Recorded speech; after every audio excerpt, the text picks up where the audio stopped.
Wait, where? What? I'm in a box! Oh no. No, not the box. This is the Escape the Zoo podcast.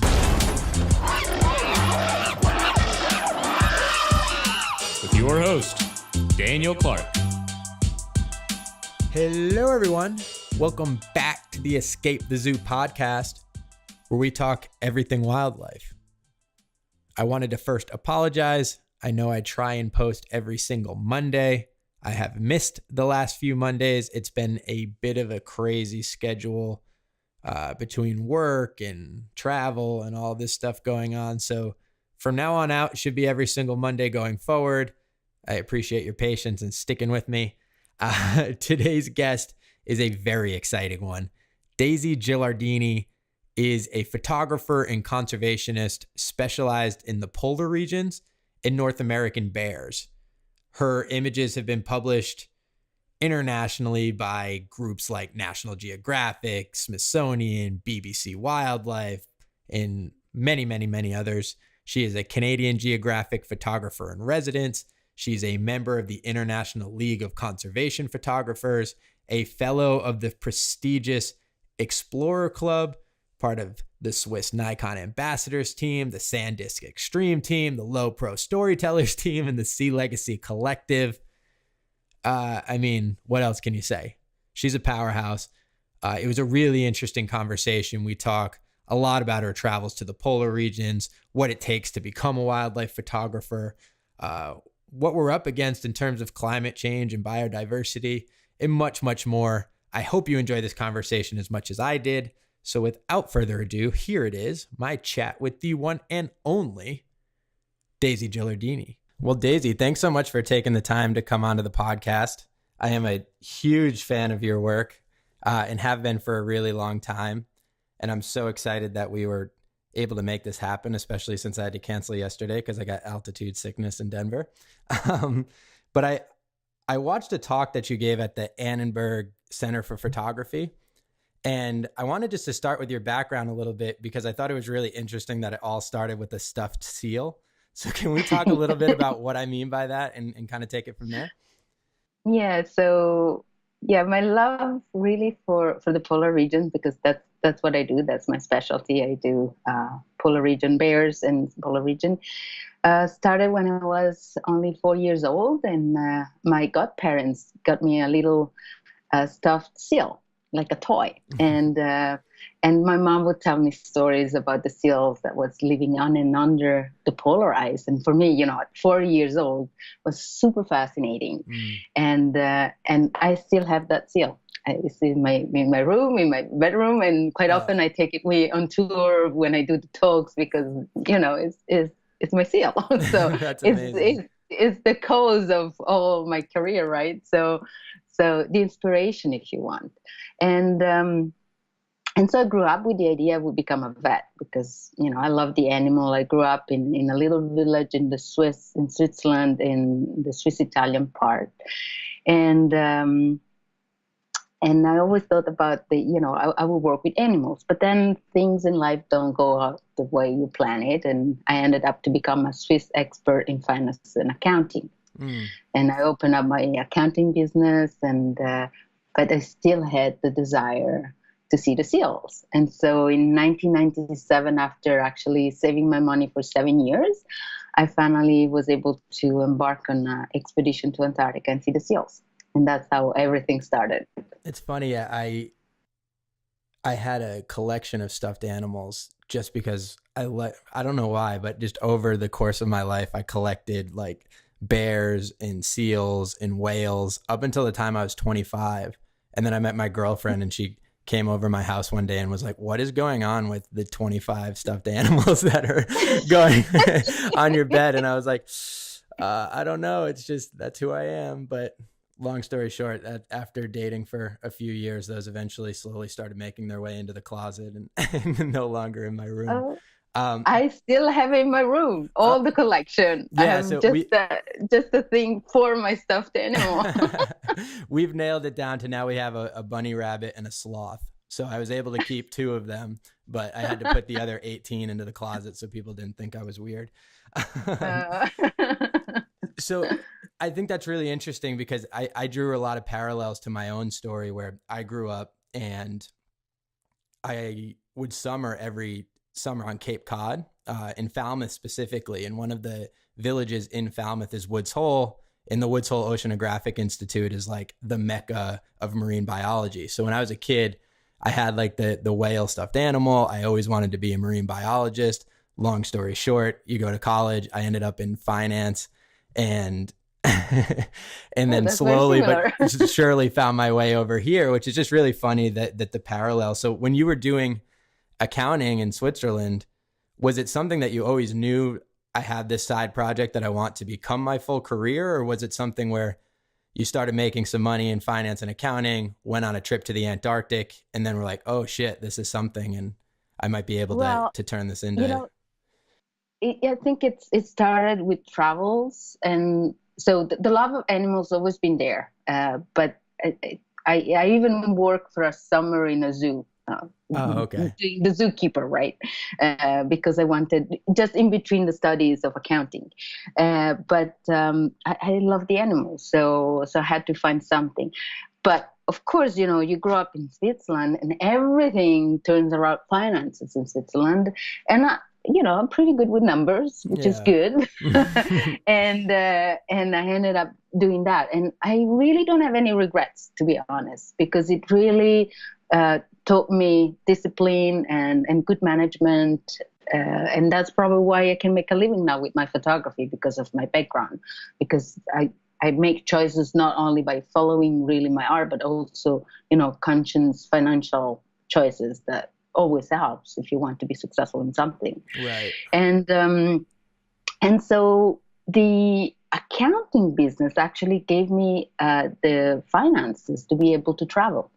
And then start traveling, say, well, okay, I didn't become a vet, but I can still do something for the animals. And so I start, traveling more and more. So I had my accounting, my office, and then I would take off for 1 month and then 2 months and then 3 months and then 4 months. And then of course I had to hire people to work in the office while I was having my trips. And then people would just say, why don't you, try to do something? And I'm like, yeah, I like to write. So I start writing article and then submitting to magazine. And then I say, I have a voice. I can say things to people because, my images will catch the attention. Right. And then through the images, I can say something useful, right? And so it become more and more. And then I realized, that's what I want to do. The transition wasn't fast at all. I took a long period of just traveling, getting the base, if you want, of a solid photographic business before I did the leap and say, okay, I'm going to try.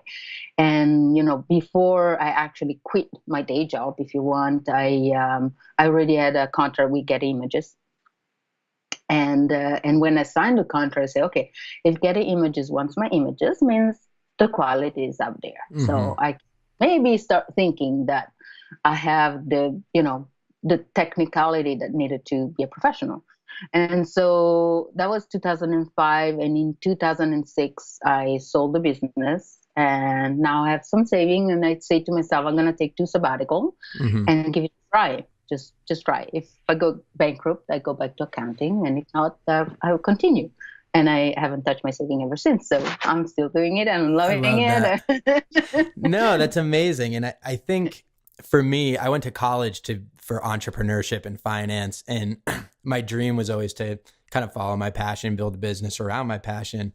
And I think unfortunately it gets twisted a little bit for kids who are growing up and going into high school and going into college, that if you take a 9 to 5, it's almost like giving up on your dreams sometimes. And I think in reality, the more and more I meet people who have reached your status doing things that are so focused on their passion, it's oftentimes a long journey where you need to be able to give yourself the opportunity to grow into that passion job. And I took a very similar approach. I mean, I worked in finance and sales and up until about 2.5 years ago, and I was just miserable at my job. And I was like, this isn't what I want to do. And I was lucky enough that I had put aside a little bit of money through that that job that I was like, I'm just going to take a little bit of time to figure it out.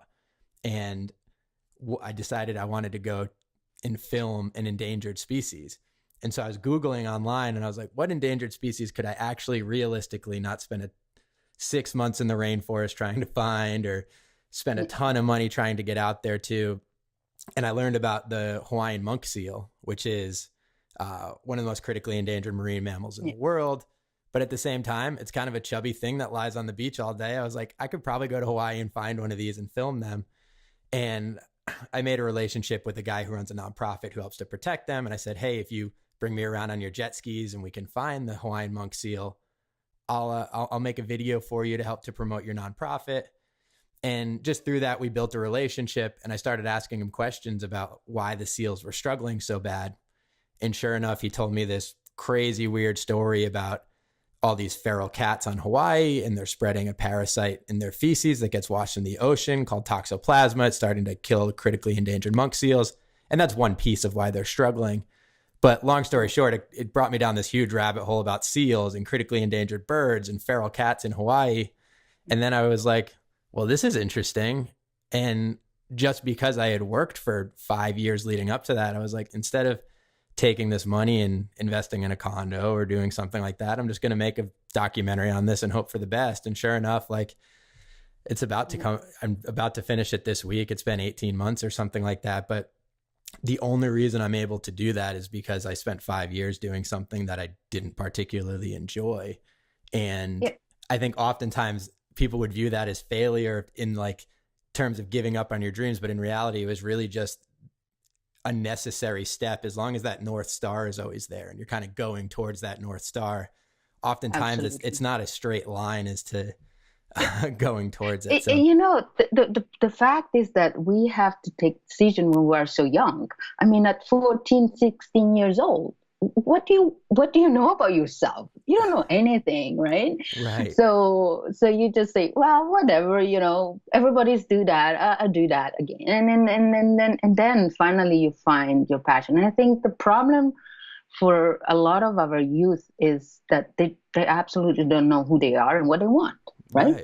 But once you find it, then it's super easy. You know, once I found like, okay, this is what I want to do, then, you know, taking the decision and say, yeah, I'm going to do it and I'm not going to look back and I just give it a try. Oh, then it was so easy. Then everything comes into place because you put so much passion. And, you know, in life, I always have what I call the rule of the 3P, which is passion, patience, and perseverance. Mm-hmm. So if you apply that to whatever you love, I'm really convinced you'll be successful. I totally agree. And that doesn't mean that you spend 100% of your time doing that. It means that in the back of your mind, that's always where you're going, and everything you're doing is the underpinning to enable that to eventually happen. And I think you're spot on. I don't know exactly what it's like in Switzerland, but here, the difficulty is I remember my dad coming to me and I was 18 or 17. I was about to graduate high school. And he's like, hey, so what do you want to major in college? I'm like, I don't know. And I looked at it as like, I don't want to be a doctor. I don't want to be a lawyer. Like, I pass out if I see blood. I don't really enjoy reading. So I don't want to do any of those things.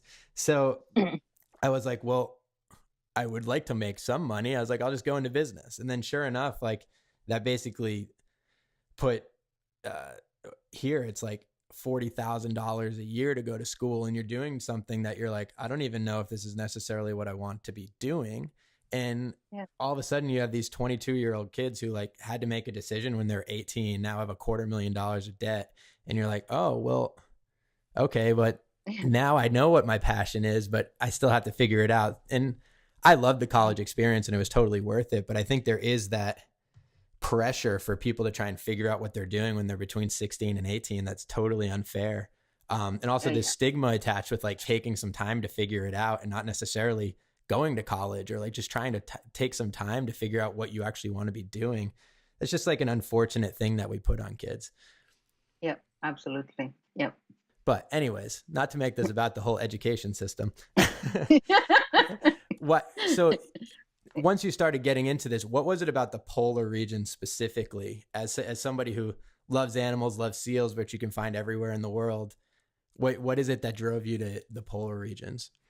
Well, so of course, the seals was the inspiration, go to see the seals. Mm-hmm. But once I got there, I totally fell in love with Antarctica. I mean, I was just, and to me, it's very difficult to describe Antarctica to someone that never been there, because there is no picture that gives justice, no picture that can tell you, and you have to leave Antarctica in order to really understand what it is. Mm-hmm. And I think the best way I can describe is like, I feel like Antarctica is a planet on our planet.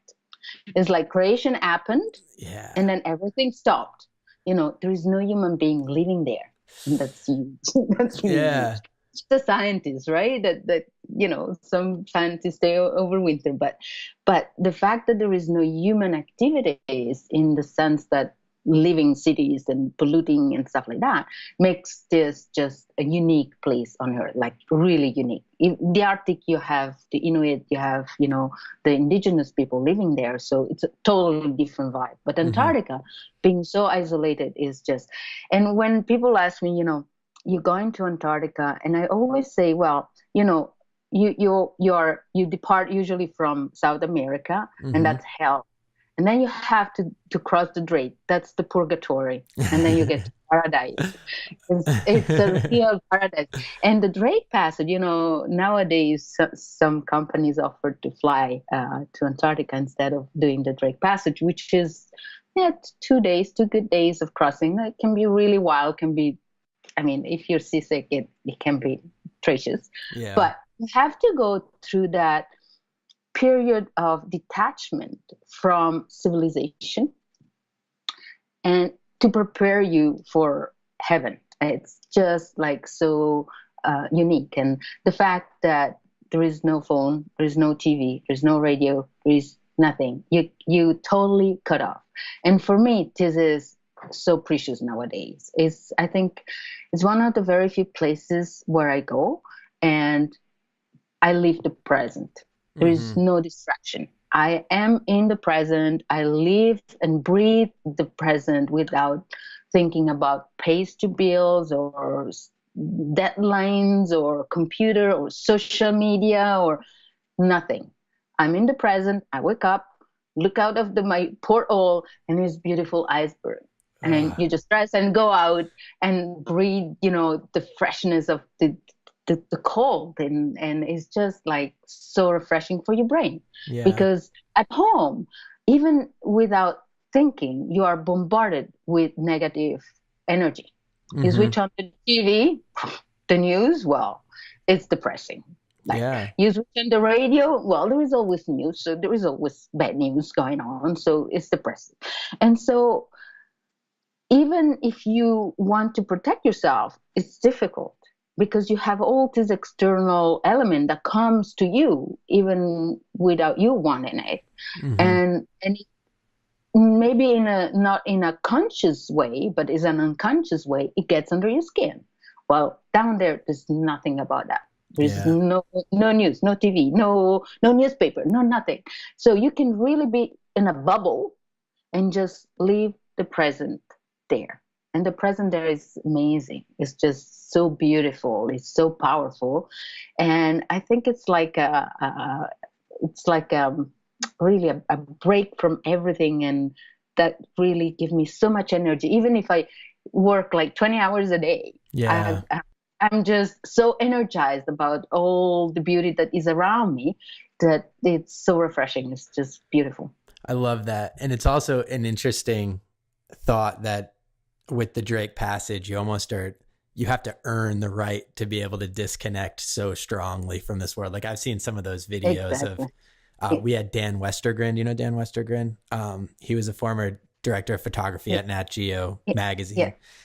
He had this video on his website of passing the Drake Passage. That's like, I get seasick even watching the video. So and here I am. I get altitude sickness by going to Denver. So clearly I don't have a strong fortitude.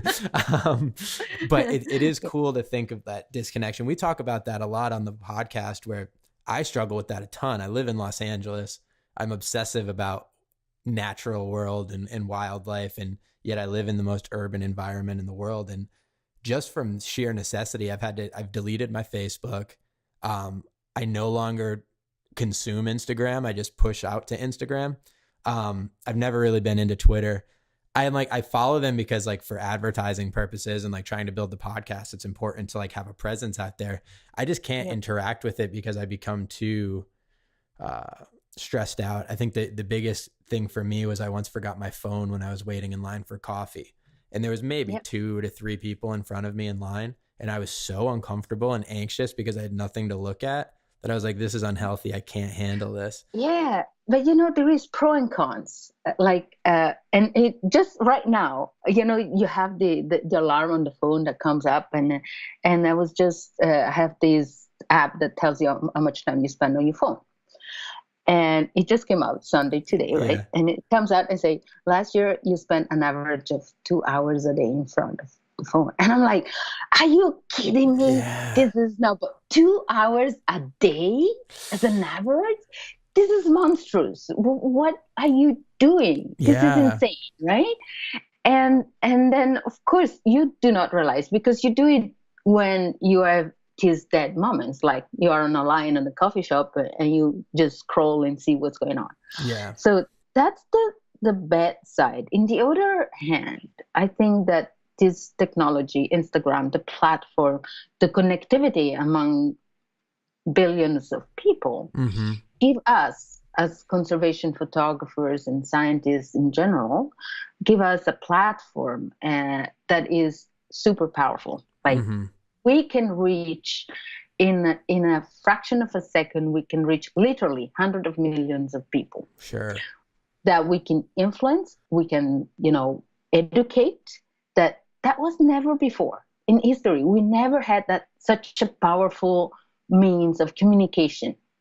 And with images as well. Image is, I think, the most powerful tools that we have in communication, because no matter the religion, the culture, no matter the age, no matter the level of education, a picture talks to you, right? Reach your heart, whether it's positive or negative, is gonna move your feelings and your emotion, and that's so powerful. And the message, if you use it in a good way, you can reach people with strong messages, and you can move them to action. I agree entirely. Yeah. And that is so powerful. So there is a lot of negative, like 2 hours a day on a phone, it's outrageous. But in the other hand, it is important. And I'm happy when I'm in Antarctica and I don't have connection, so I cannot look at Instagram and what's going on. But I have people at home taking the time to post on my Instagram, because I still want people to get my daily dose of education, whatever species I'm posting or whatever problem or issue or, endangered species I'm talking about. I want people to read it, and I want them to read through my images. And I'm totally surprised how many people actually read the captions. Yeah. First, I remember, I don't know, when I started social media, I would just post nice images and say, okay, this is a polar bear. Of course it's a polar bear. It's a picture. Yeah. And then, you start realizing that, well, you have a super powerful means of education here. So tools. So just use it properly. So now I spend hours and hours a week just preparing caption, because it's so important for me to, and it's really interesting because I have access to platform like National Geographic Travel or National Geographic Wild, like millions of people following. Right.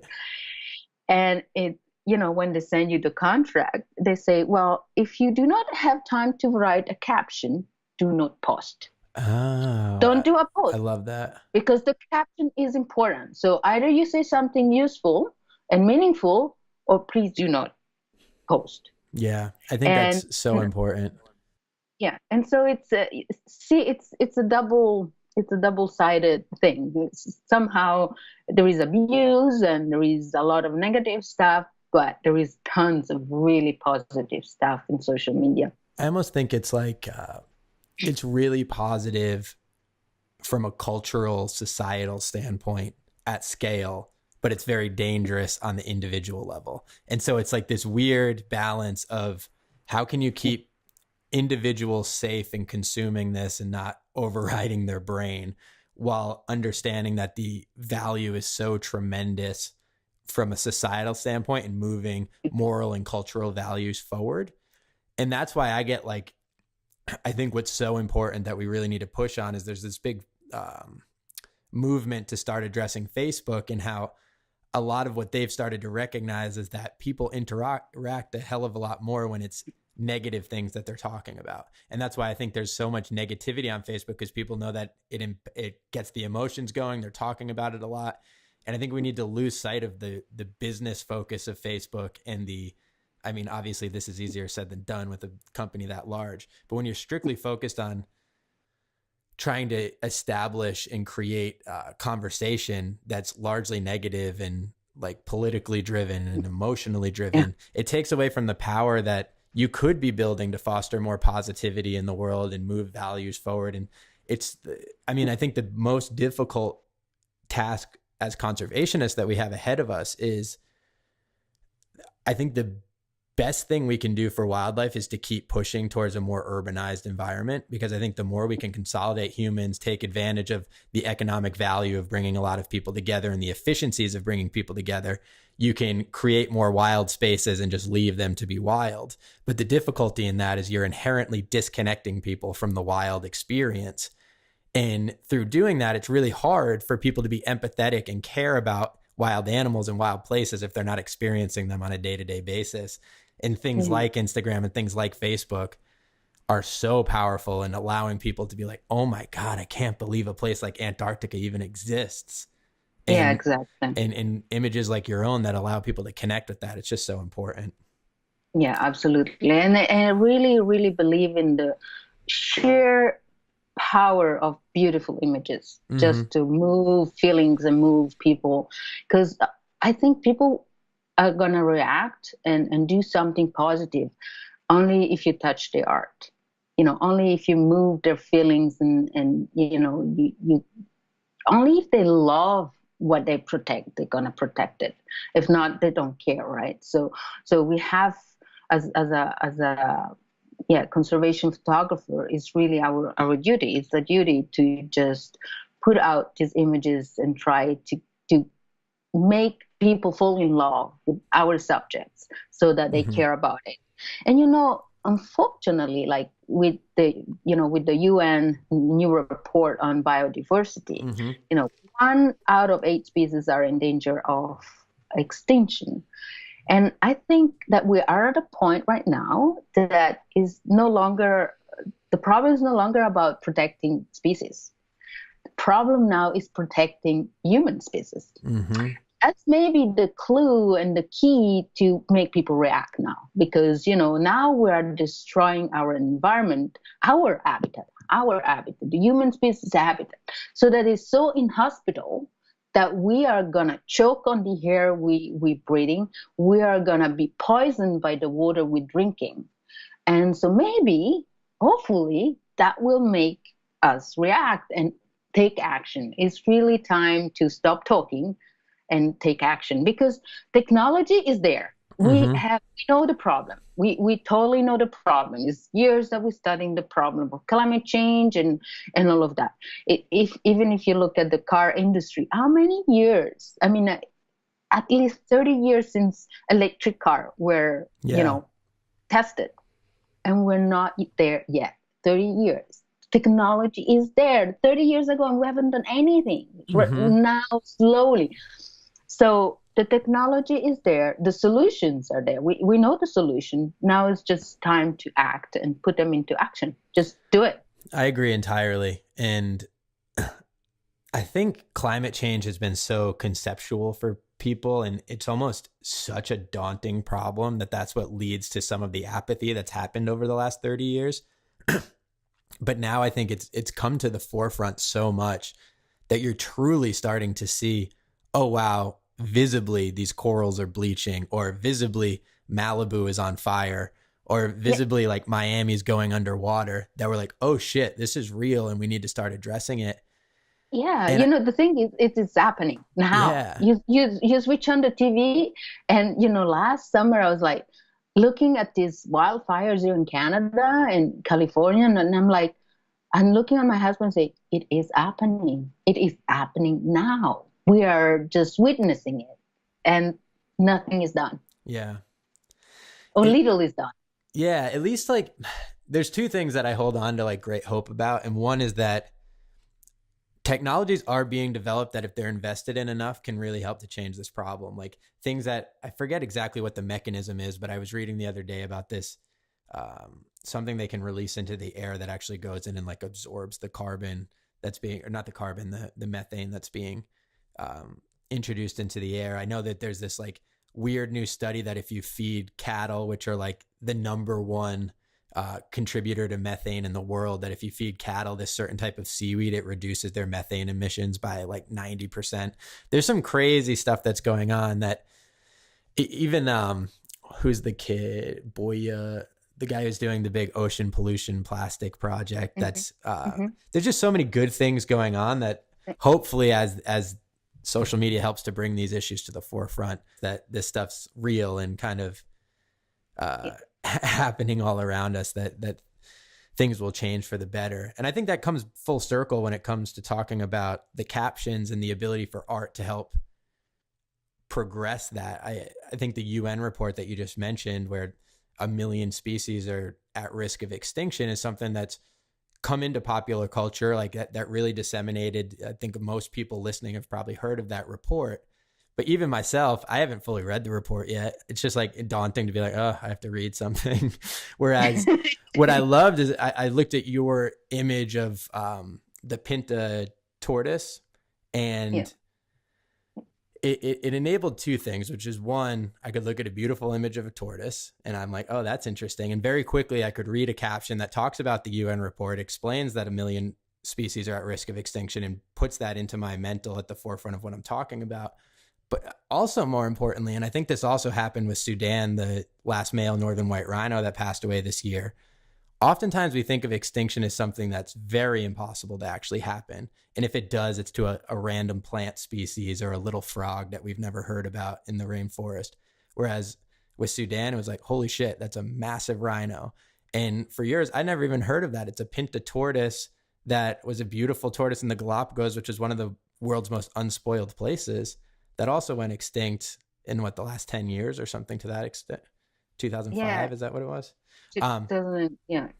But even still, like it communicates that message in a very powerful way. Yeah, I think that, the image of George there, Lonely George, is like, it's tangible, like the rhino. You can say, put a really big mark on it and say extinct. I mean, it is huge. Yeah, it's like a dinosaurs. I mean, George was, I think, 103 years old.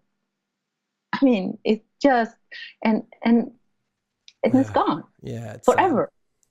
And so it's really sad. But I think I have great hopes in the sense that humans are really intelligent beings, and I mean, we've gone to the moon, right? We're going to Mars. And so we have the brain power to flip the things. And I think it's just a question of will. We come to the point where it's not enough for the individual to, pay attention of, plastic use, pay attention to this and that, eat less meat. Now is time that government steps in and say, okay, no plastic allowed anymore. That's it. It's no sustainable. We have to cut it. And so that even the non-educated person that goes to the grocery store and have no clue whatsoever what plastic does, and has no clue what is the difference between biodegradable and 200 years to be degradable, has no choice to just take whatever is available, and plastic's not available, so it's not a problem, right? Because we are, I mean, in the Western culture, we're privileged. We have access to education, but a lot of third countries or developing countries, they don't. They have no clue what's going on.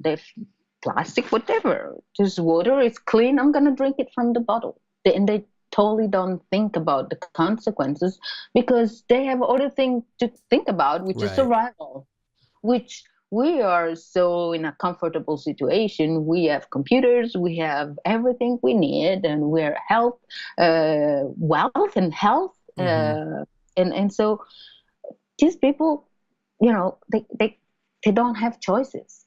So we do, and so I think it's our duty to do things in a way that these people can just, follow. And education. I think education would be the best. I think that if we are where we are, it's because lack of education. But I think we're getting there, and especially the big hope is with all these new youth movements like Greta in Sweden and in the Scandinavian countries, and now all over the world, all these young people, going on strike and say, hey, this is our future and we need to act now. And that's a great hope. That's really give me a lot of hope. Yeah, and it is something where if it is implemented, like you said, at the government policy level, it's something that there's nothing that businesses understand more than economic value. And if all of a sudden you can't put plastic into supermarkets or something like that, which a lot of people have, there are supermarkets that are doing that now and not doing any plastics is a possible solution to have. All of a sudden they're like, oh, wow, we need to figure this out now. And also it's a huge economic opportunity to be the first person to actually go in there and figure out what that solution for plastics is. And I think we sometimes do ourselves a disservice if we just say that's how it is and too many businesses need plastic to survive. It's like, you're telling me that we can create artificial intelligence in the next 10 years, but we can't find a way to make plastic a little bit more biodegradable. You know what I mean? It's just, exactly. Yeah. So anyways, sorry, go ahead. No, go ahead. I was just going to say, to spin it in a more positive light, let's go back to Antarctica. What I'm really interested in is when you get off the boat, you're entered into this world within our own world. What is the vastness like? Is there a way to kind of give a sense as to how big in scoping it is? And also there's sometimes you see these photos of colonies of penguins that are 1 million strong. What is the density of wildlife? How frequently can you see something like that? Just a little bit more context, because so few people have been there. It'd be so interesting to hear about. Well, subantarctic island, like South Georgia, that's where you have the highest concentration of wildlife in the world. You disembark on islands. South Georgia you can hardly walk sometimes. You really have to find your way among elephant seals and penguins, and it's just overwhelming. And one of the reasons why I really love these places is because it's been protected by the Antarctic Treaty for many, many years now. And so exploitation of the resources like, elephant seals for blubber, whaling, and stuff like that ended long ago now. And it looks like animals are forgot about it. And they're totally not scared about humans. So if you go in November, like in South Georgia, and you sit down at the same level of an elephant seal pup, which by November is roughly a month old, it's been weaned, so mama is no longer around. The only thing he wants to do is play with you, literally play with you. So where else in the world you find a wild animal wants to play with a human? Usually, Snow White. There's Snow White. Galapagos, maybe. Yeah. Galapagos is the only place that I can really maybe compare to Antarctica, and it's so unique and so incredible. You're there, and of course, you're not allowed to touch, right? But they can touch you. We have a rule: you cannot. IATA rule says you cannot approach more than 5 meters. So, no problem. You sit down and just wait. They come to you. They don't know the rules. They like to break the rules.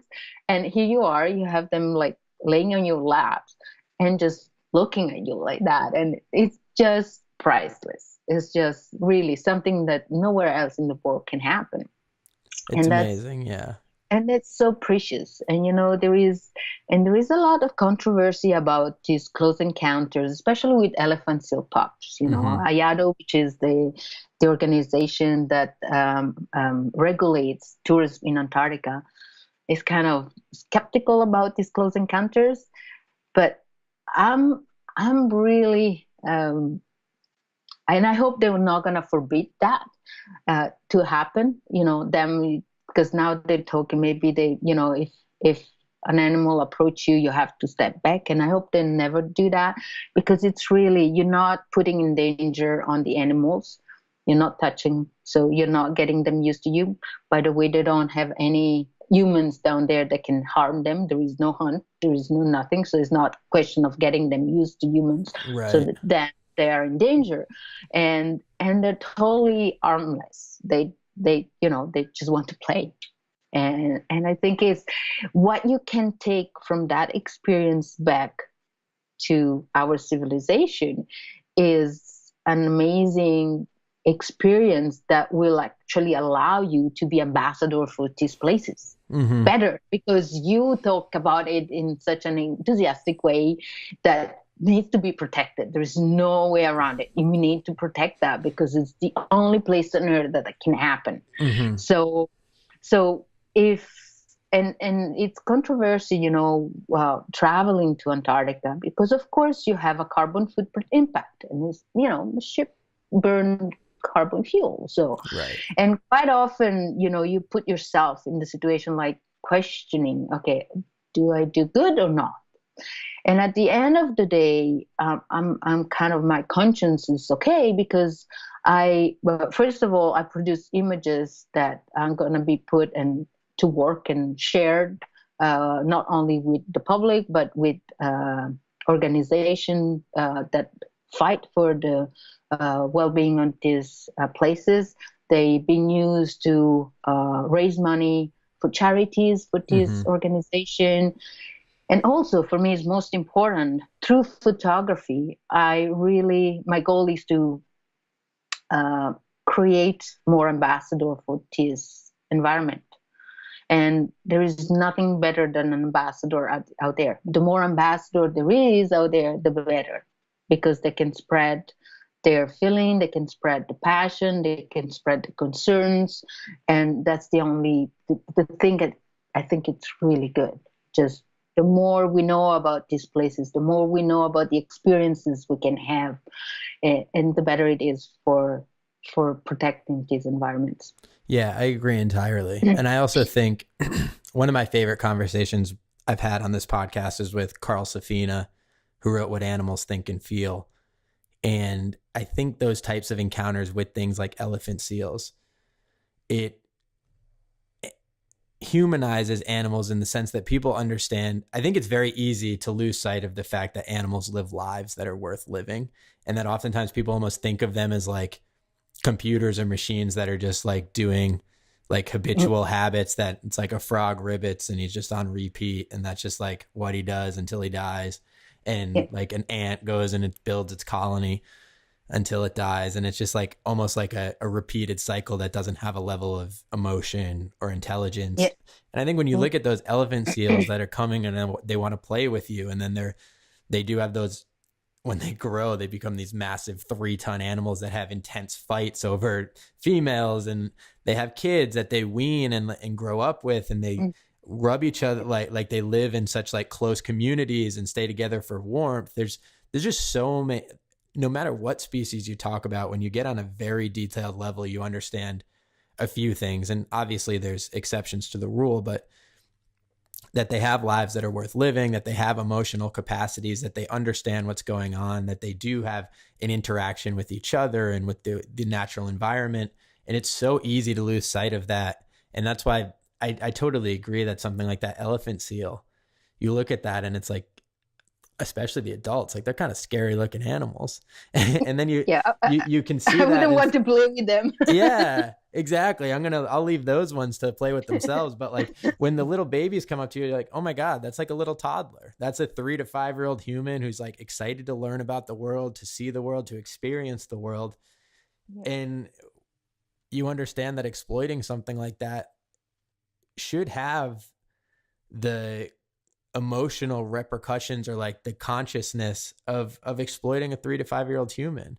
I'm not like, obviously there's like nuances and things like that. I'm not saying that it's a difficult situation, but it's valuable. And I think people sometimes are just like, whatever.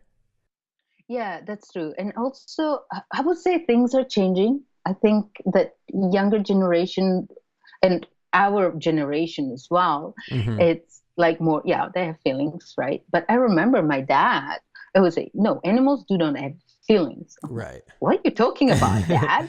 I mean, are you kidding me? No, it's just instinct. They do it by instinct. And then, I come home with images of polar bear cuddling and playing with the cubs. I say, okay, is this instinct? To me, that seems like super motherhood behavior and protection. And there is absolutely feelings in there. I mean, there is no doubt about it. And sometimes, that's why I really believe in the positive influence of nice, positive images, because you can really show the feelings. I mean, it's challenging to capture if you want, the personality of every single animal. But if you spend enough time, you're gonna get it.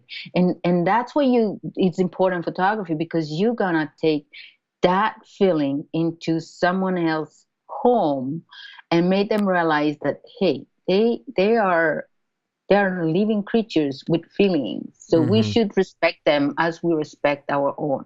And I think one thing I really learned going to Antarctica and being immersed in nature without any distraction is that you come to realize that the biodiversity, it's the oneness. If you want, the universe is a oneness. There is no humans, there is no ants, there is no bears as individual. We're all interconnected. So if the bears have a problem, well, guess what? We have a problem.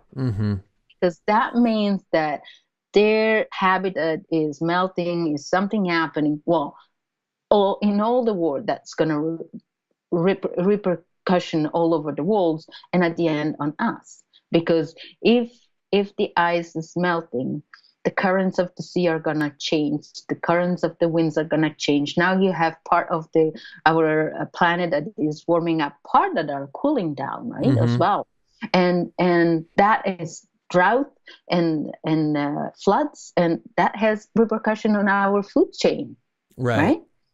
But people needs to be taught about it. We have to teach them that is a whole cycle, that if they have problem, we have problem. So it's not about the bears, it's about saving us, the species, right? But I really think when that click into the mainstream, then things gonna change. Yeah, and it's almost because of what we've been able to develop as the human species, we've almost built a larger layer of armor between us and the natural world.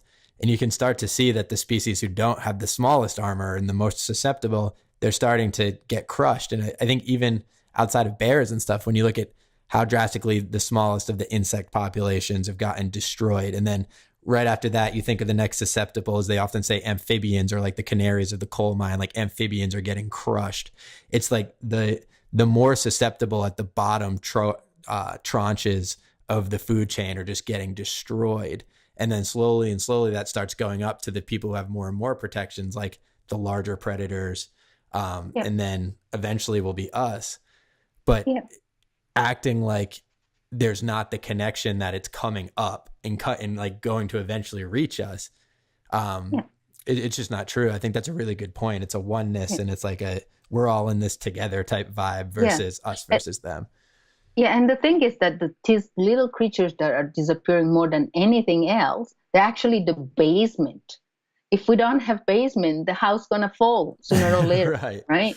Yeah. So we are just destroying our basement, our foundation, and then when the foundation are gone, well, good luck then. Yeah. 100%. And it, I think that as humans, we always thought we are superior of any other species. and we kind of, don't think that, we can do it without hands, we can do it without insect, we can do it without, but if they are existing, there is a reason why. Mm-hmm. And we're gonna find out at our expenses that, that was the reason, that everything is interconnected. And if you start taking away, solid foundation here and there, then at the end, everything's going to collapse. And at the end, another thing that probably humans do not realize is that, we can destroy nature, that at the end is going to destroy human species, but nature's going to come back. Mm-hmm. It's always come back. It has the strength to rebuild and to adapt and come back. Humans, I don't know. That's a good point. Yeah. If you could look back on all of your travels, and I know you've been to photographing 65 some odd countries based on my research, is there one moment that sticks out as to you're in this incredibly wild place, either photographing something or just experiencing something, that you look back and you're like, I can't believe I get to do the work that I do for a living? I think the reason a specific episode that sticks to my mind, Mm-hmm. but I'm so grateful every time I'm out there and I'm witnessing the most beautiful things that can happen. I have to pinch myself and say, well, I get to do that. And I'm so privileged. And of course, it takes a lot of perseverance and a lot of, I'm giving up a lot of my private life to do Mm-hmm. what I'm doing because I love to do it. But, people do not realize how much effort gets, Sure. They always think we are on holiday.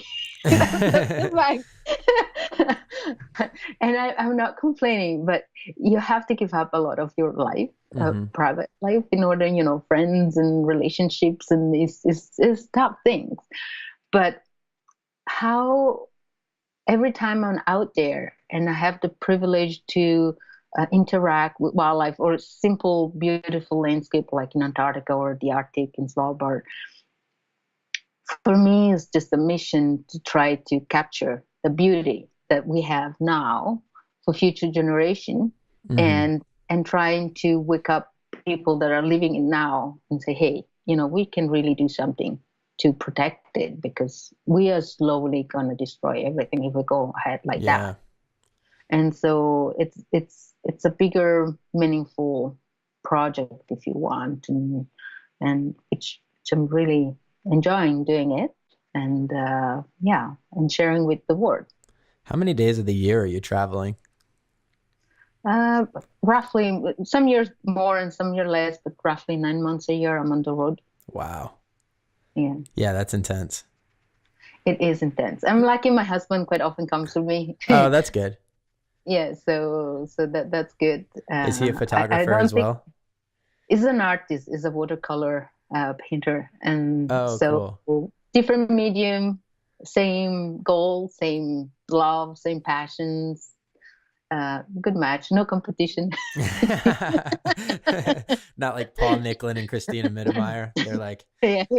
they pretend they love each other, but they're really fierce competitors. No, I'm just kidding. Well, I think they sell well together as a team. Oh, no, I know. I'm just kidding. I'm just obsessed with their works on each individual level. Yeah. Is there, through your travels, an animal that has kind of spoken to you that is not like one of the most expected of, like, obviously polar bears and penguins and seals are kind of these more large mammals that you can understand to love. Is there like an unexpected animal that sticks out that you've grown to appreciate? Oh, that's a difficult one. I have to think about it. I don't know. There is like, it's interesting. It's always, well, I would say penguins and polar bears, of course, and bears in general. But among the penguin species, I get to change my favorite one with the aging and observing them. Like, I remember the first time I saw a daily penguin, I was like, kind of ugly. And now I love them. Now it's like my favorite one. Like, so the more I spend time with them, the more I understand their their character, and they're very distinctive character depending on the species. And I'm like, oh, I really like this one. Oh, Because interesting. it's more like, it's really amazing. And then this one, oh, maybe not. There's plus no, boring. But I'm so connected with the polar region and the bears that probably it's difficult. I don't know. It sounds like the answer is polar bears. The polar bear, is that like your number one? The polar bears and the emperor penguin. Okay. I'd say they're at the same level. And I don't get to see the emperor. I've just seen once in 2006. But I love, my biggest dream is actually to overwinter in Antarctica and stay with the emperors for the whole winter. The emperor penguins are the ones from March of the Penguins, right? Exactly. Yeah. So that would be my greatest dream. But it takes a full year of your life if you want to do it. So it's kind of a bit too much. Yeah. Well, I love I think it's the opening line of March of the Penguins where Morgan Freeman kind of says something to the extent of, over millions of years, species after species have evolved to leave Antarctica, and there's really only one species that kind of stayed here on the land and stuck it out. And like that life, that's a tough life.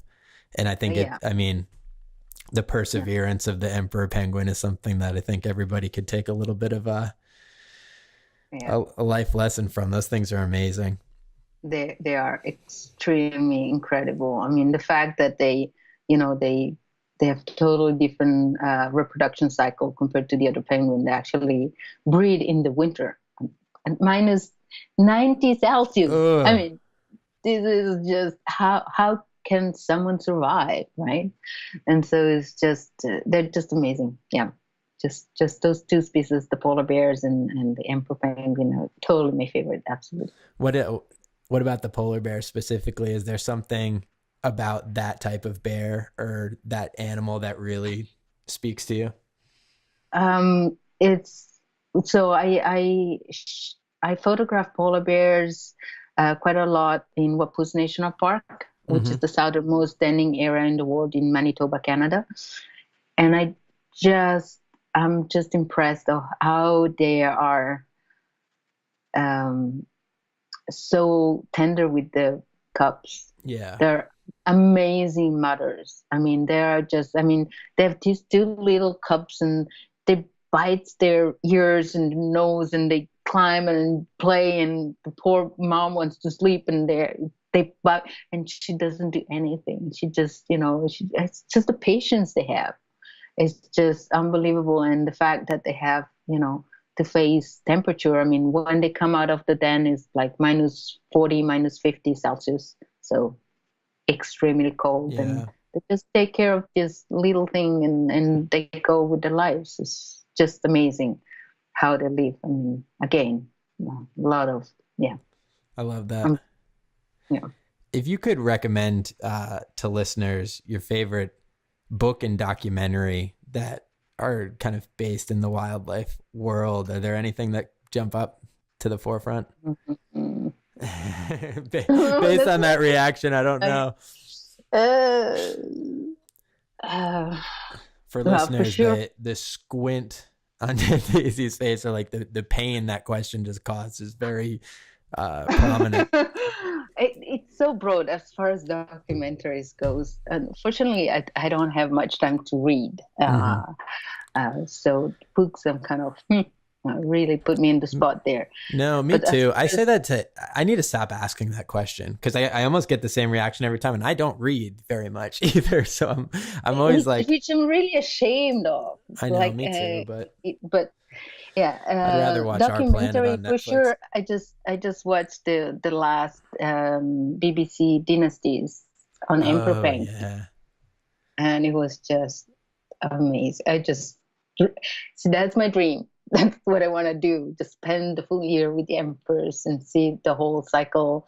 Be able to, they filmed it under the southern lights. I mean, that's something really is really high up on my dreams, really.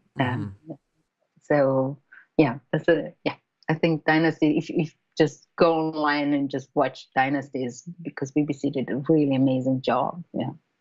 How about conservation groups? Are there any that you feel like deserve more time and attention and money than kind of they get their I due? think that so I'm in various groups. I collaborate with many different groups. I'm Antarctic ambassador for Greenpeace. I collaborate with World Wildlife Fund. I'm in the SeaLegacy team, the collective. I'm a member of the International League of Conservation Photographers. And I think all of them do a great job. So I really would feel unfair to, promote one towards the other better. I think that in their specialties and in how they reach the audiences, they're all different and we need them all. So just, if you want to support the one that is dearest to you, or pick the cause. I don't know, SeaLegacy is more for the seas, and, like WWF is a huge institution, has different projects. So it's really about just supporting them. And I really don't feel fair to, promote one towards the other, because they all do a great job in different fields. So I think you have to feel it from your heart and feel it like, okay, which is the cause that I really want to support the most, and it's more dear to me or closer to me. And, even if it's a small organization close to your home that, just clean up the beach where you live, whatever it is, everything is important. Even if it's a small one, doesn't matter if it's the word most recognized in the world. Just the most important thing, I think, is being involved, if possible, actively involved, so that, you feel like you're actually doing something positive. And, it's not about, well, of course it helps giving money, but if you can go and actually help maybe cleaning that beach and make a community out of it, then, it's about community. It's about people getting engaged. And we need the most people be engaged in this huge battle, which is, saving our planet right now. Agreed. And I think that's a great answer. I will link to those organizations that you mentioned in the show notes, but I think that's the perfect answer. How about the next 5 years? When you look at what you'd like to accomplish, being with the Emperor Penguins might be the answer, but is there anything that is like your main guiding light or big goal that you're trying to accomplish over the next 5 years? I have been traveling the polar region for the last 22 years, and I think I will continue as long as my legs will support me to continue documenting this region. And hopefully, the trend that I've been witnessing in the last 22 years, which is direct witness, like literally seeing the ice cap melting and just reversing tons of new rivers coming down to ice caps, and seeing starving polar bears, and seeing the change of species that are actually inhabiting the peninsula. We'll get back to normal if you want, and I hope that my images will reflect that, the changement. And I think it's gonna happen. It's gonna happen because more and more masses are moving towards that, and I think at the end our government will just have to face it and say, okay, that's what people want, because if people really push enough, we can make it happen and push our government to the change. So it's extremely important. I really don't like politics, but it's really important that when election comes up, everybody goes to vote, and vote consciously based on their beliefs, and especially thinking about our protection of our habitat. And another thing that click into my mind is just like, if we can, because everything comes down to money at the end of the day, right? So if there is money, people's going to invest. So I think if we can switch around and say, well, protecting our environment also means profit. We can make profit out of it. Then I think more companies going to invest in green energy, and it's going to be easy, because as much money we can do with fossil fuel, we can do it with green energy. It's just a question of investing the right amount of money, and it's a switch. So Right. it's just a transition from one asset to the other asset. And I think companies are just scared to do the jump. But because now there is so many people pushing, and, all this gathering of people protesting, maybe we are ready for the change. And that's my hope. I mean, Yes. I like to think that way, at least. No, I think you're right. I have the same hope, but I think at the same time, there are governments that are pushing to do that. And I think even more importantly, that the consumers and the general public really are showing that green initiatives within corporations resonate with them as consumers. And all of a sudden, like you said, the economic value of doing something like that. And when people have that similar mindset and that similar sentiment and expectation from companies, all of a sudden the economic necessity to actually enact on green initiatives is no longer, oh yeah, it's the right thing to do. It's the right business move to make too. And oftentimes, whether you like it or not, that's what ultimately ends up making the change. So I think from both a government policy and an economic side, I feel like the tide is shifting, and that's exciting. Yeah, absolutely. Very exciting. And also, it's like, and we see here in Canada, was just watching the news the other day, like this big company, meat company, right? And now they're investing now really billions in they not call themselves meat companies anymore, but protein companies, right? So they produce protein from plants, of course, and they're actually going to stock exchange market right now, and there is a market. So if we can really go on that direction, switching into more sustainable but profitable solution, then the switch is going to be easy. I love that. Yeah. And my last question for you is probably my hardest, which is, if you were to go to a major highway and put up a billboard on the side of the road that disseminates one message in 10 words or less, what would you put on that billboard? I would say become nature ambassadors. I love that. Yeah, just because I think really education is at the base of everything. We need to educate, and the more educated, the more ambassador we have out there, the better it is. Well, Daisy, thank you so much. I'm going to link to all your website, social channels for people listening. Check out the show notes. Please follow Daisy. I'm a huge fan, and especially after this conversation, I'm a bigger fan. I feel juiced up and like ready to roll. But please, just for me, like, thank you so much for all the work that you do. It's incredibly inspiring and super important. And thank you everybody for listening, as always. And until next time, stay wild. Thank you so much for listening. I honestly cannot express how much I appreciate you taking the time. For all information regarding this episode's guest, social channels, books, how you can support, etc., please check out our show notes.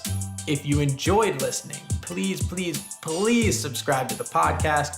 We are everywhere that you can find podcasts. Subscribe to Escape the Zoo on YouTube, follow Escape the Zoo on Instagram, like Escape the Zoo on Facebook, and please share with your friends. It honestly goes so far and means so much to me. And lastly, if you'd like to be emailed with each new podcast and any other major Escape the Zoo updates, visit escapethezoo.tv and sign up for our email list. Thank you.